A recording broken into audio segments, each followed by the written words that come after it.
तो दोस्तों welcome back to our channel. आज हम फिर से लौटे एक नई टॉपिक के साथ जो है प्राचीन भारत का इतिहास।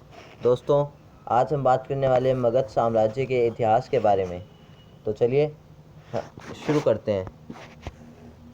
पुराणों के अनुसार 6वीं शताब्दी ईसा पूर्व में बृहस्पति ने मगध साम्राज्य की स्थापना की, जिसकी राजधानी ग्रीवर्स को बनाया और बृहद्रथ वंश की नींव रखी। कालांतर में बृहद्रथ को एक पुत्र हुआ जिसका नाम जरासंध रखा गया, जो एक प्रतापी राजा बना और जिसका उल्लेख महाभारत में मिलता है।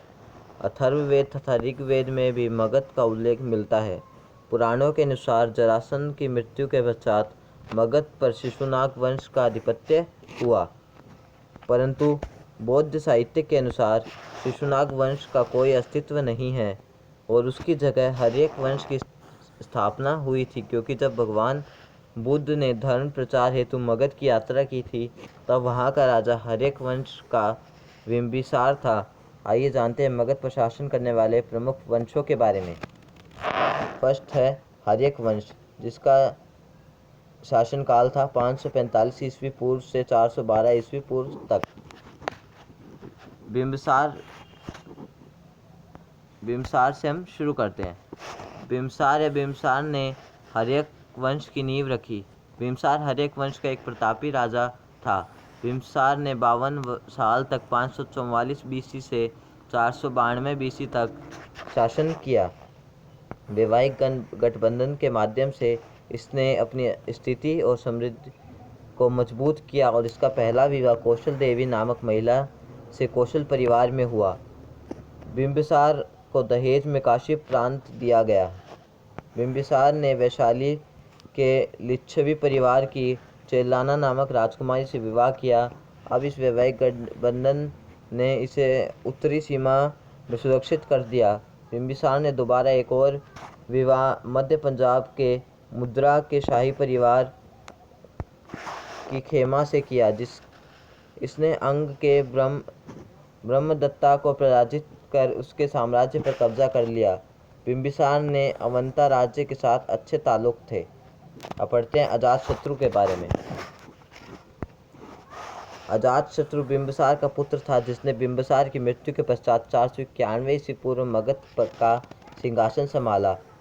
पुराणों के अनुसार दर्शक अजातशत्रु का उत्तराधिकारी बना, परंतु जैन और बौद्ध ग्रंथ के अनुसार उदयन को उत्तराधिकारी माना जाता है, जिसने पाटलिपुत्र नगर की स्थापना की थी। अजातशत्रु को कुणिक के नाम से भी जाना जाता है।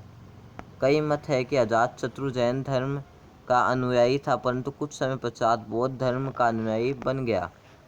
इसलिए अजातशत्रु को बुद्ध के निर्माण मृत्यु के पश्चात उनके अवशेषों पर स्तूप का निर्माण किया, जिसे राजगृह वर्तमान में राजगीर जिला नालंदा बिहार में बनाया गया। अब बात करते हैं उदयन की। उदयन अजातशत्रु का उत्तराधिकारी बना। इसने पाटलिपुत्र की नींव रखी और राजधानी को राजगृह से पाटलिपुत्र स्थानांतरित किया। नाग दशक हयक राजवंश का अंतिम शासक था। इसे लोगों द्वारा शासन करने के लिए अयोग्य पाया गया और उसे अपने मंत्री शिशुनाग के लिए राजगद्दी के हाथ पीछे खींचने पड़े। अब हम पढ़ते हैं शिशुनाग वंश के बारे में। शिशुनाग समय के साथ हर्यक वंश के राजाओं की शक्ति इतनी कमज़ोर हो चुकी थी कि शिशुनाग नामक राजा के सेवक ने सिंहासन पर कब्जा कर लिया और मगध का सम्राट बना। तभी से शिशुनाग वंश का उदय हुआ। शिशुनाग ने भी गिरिव्रत को ही अपनी राजधानी बनाया। अब हम पढ़ते हैं कालाशोक। शिशुनाग की मृत्यु के पश्चात शिशुनाग के उत्तराधिकारी कालाशोक ने साम्राज्य संभाला। कालाकोश ने पाटलिपुत्र को मगध की राजधानी बनाया। कालाशोक के कार्यकाल में ही बुद्ध धर्म की द्वितीय संगीति का आयोजन वैशाली में किया गया। अब हम देखते हैं नंदीवर्धन के बारे में। कालाशोक के 10 पुत्र थे, जिन्होंने शिशुनाग वंश के पतन तक मगध का शासन किया, जिनमें से नंदीवर्धन शिशुनाग वंश का अंतिम शासक था।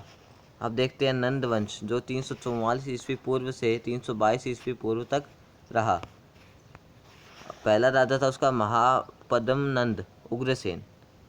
महापद्मनंद ने शिशुनाग वंश का तख्ता पलटकर मगध पर अधिकार किया और नंद वंश की नींव रखी। पाली ग्रंथि के अनुसार महापद्म को उग्रसेन के नाम से जाना गया। विशाल सेना होने के कारण महापद्म को उग्रसेन कहा जाता था। जैन ग्रंथि के अनुसार महापद्म का वैश्य का पुत्र माना जाता है। कई मतों के अनुसार माना जाता है कि महापद्म निम्न कुल का था। यही कारण है कि महापद्म को प्राचीन भारत का पहला शूद्र सम्राट भी माना जाता है। अब देखते हैं नंद राज के बारे में, यानी जो धनानंद था। नंद वंश का अंतिम उत्तराधिकारी नंदराज था, जिसे बौद्ध ग्रंथों में धनानंद के नाम से भी जाना जाता है। 321 ईस्वी पूर्व में चंद्रगुप्त मौर्य ने अपने गुरु चाणक्य के साथ मिलकर धनानंद की हत्या कर मगध का तख्ता पलट किया और मौर्य साम्राज्य की नींव रखी। अब देखते हैं इससे इसका क्या निष्कर्ष निकलता है। इसका निष्कर्ष निकला धनानंद का तख्ता पलट चंद्रगुप्त मौर्य द्वारा 322 BC में किया गया, जिसने मगध के नए शासन की स्थापना की, जिसे मौर्य राजवंश के नाम से जाना गया। तो दोस्तों, हमारा आज का ये वीडियो यहीं खत्म होता है। आपकी वीडियो कैसा लगा? अगर अच्छा लगा तो हमारी वीडियो को लाइक शेयर सब्सक्राइब करके बेल आइकन को प्रेस करना ना भूलें, ताकि हमारे हर वीडियो के अपडेट्स आपको सबसे पहले मिल सके। तो दोस्तों, मिलते हैं नेक्स्ट वीडियो में। तब तक के लिए जय हिंद, जय